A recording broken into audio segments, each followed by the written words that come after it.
എന്താ അമ്മ? മറ്റേ കൂട്ടർക്ക് നമ്മുടെ ഈ ബന്ധത്തിന് താല്പര്യമില്ല. നന്നായി. അല്ലെങ്കിലും അന്ന് എന്നെ പെണ്ണാണാൻ വന്നപ്പോ അവർ എന്നെ ഒന്നും അല്ല നോക്കിയത്. ഇവിടെ സ്ഥലം എത്ര സെന്റ് ഉണ്ട്, നമുക്ക് വേറെ എവിടെയൊക്കെ പ്രോപ്പർട്ടി ഉണ്ടെന്നൊക്കെ അല്ലേ അവര് നോക്കിയത്.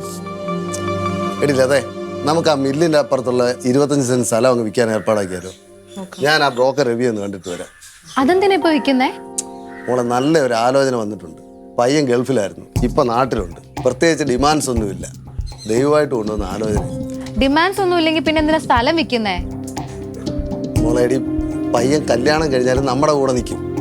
പിന്നെ ഇപ്പം ജോലി ഇല്ലാത്തതുകൊണ്ട് ഒരു ബിസിനസ് തുടങ്ങാൻ കുറച്ച് തുക കൊടുക്കണമെന്ന് അവർ ആവശ്യപ്പെട്ടിട്ടുണ്ട്.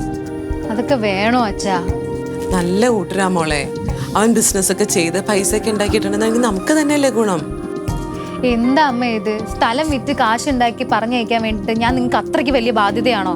അല്ല, ഞാൻ കറുത്തുപോയത് എന്റെ കുറ്റമാണോ? മോളെ എടി, നിന്റെ നല്ലതിന് വേണ്ടിയല്ലോ ഞങ്ങൾ ഇതൊക്കെ പറയുന്നത്.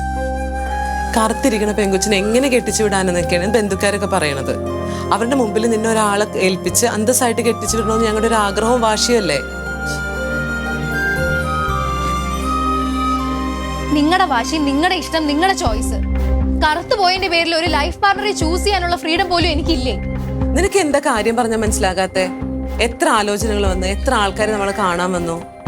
എന്തെങ്കിലും ശരിയായിട്ടുണ്ടോ? മോളെ, നമുക്കും ഉണ്ട് കുറ്റങ്ങളും കുറവുകളും. അപ്പൊ ചില വിട്ടുവീഴ്ചകളും നമ്മളും ചെയ്തു കൊടുക്കണ്ടേ?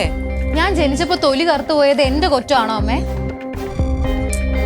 എടി മോളെ, അവൾ അങ്ങനൊന്നും ഉദ്ദേശിച്ച് പറഞ്ഞതല്ല. അത് അവിടെ വിഷമം കൊണ്ട് പറഞ്ഞതാ. നീ അതൊന്നും കാര്യമാക്കേണ്ട കാര്യമൊന്നുമില്ല.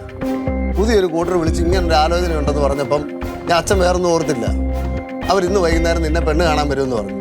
ചെറുക്കനാണെന്നുണ്ടെങ്കിൽ നിന്റെ ഫോട്ടോ കണ്ടിട്ട് ഓക്കെ ആണെന്നാ പറഞ്ഞു. അവനന്ന് കെട്ട് കഴിഞ്ഞിട്ട് ഇവിടെ നിൽക്കാമെന്നും പറഞ്ഞു. വേറെ ഡിമാൻഡ്സും ഒന്നുമില്ല. പിന്നെ നീ എന്നും ഞങ്ങളുടെ കൺമുന്നിൽ തന്നെ കാണുമല്ലോ എന്ന് ഓർത്തപ്പം അച്ഛൻ വേറൊന്നും ചിന്തിച്ചില്ല.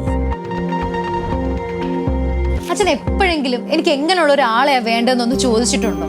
എനിക്ക് എങ്ങനെയുള്ള ഒരാളെ ഇഷ്ടമെന്നെങ്കിലും ഒന്ന് ചോദിച്ചിട്ടുണ്ടോ? അന്ന് നീ ഒരു കാര്യം ചെയ്യും, ആരെങ്കിലും പോയി കണ്ടുപിടിച്ചിട്ട് വാ. അത് പ്രേമമാണെന്നുണ്ടെങ്കിൽ എന്താണെങ്കിലും എന്ത് ജാതിയാണെന്നുണ്ടെങ്കിലും അങ്ങോട്ട് കെട്ടിച്ചേരാം. അതൊന്നും ഇതുവരെ നടന്നിട്ടില്ലല്ലോ.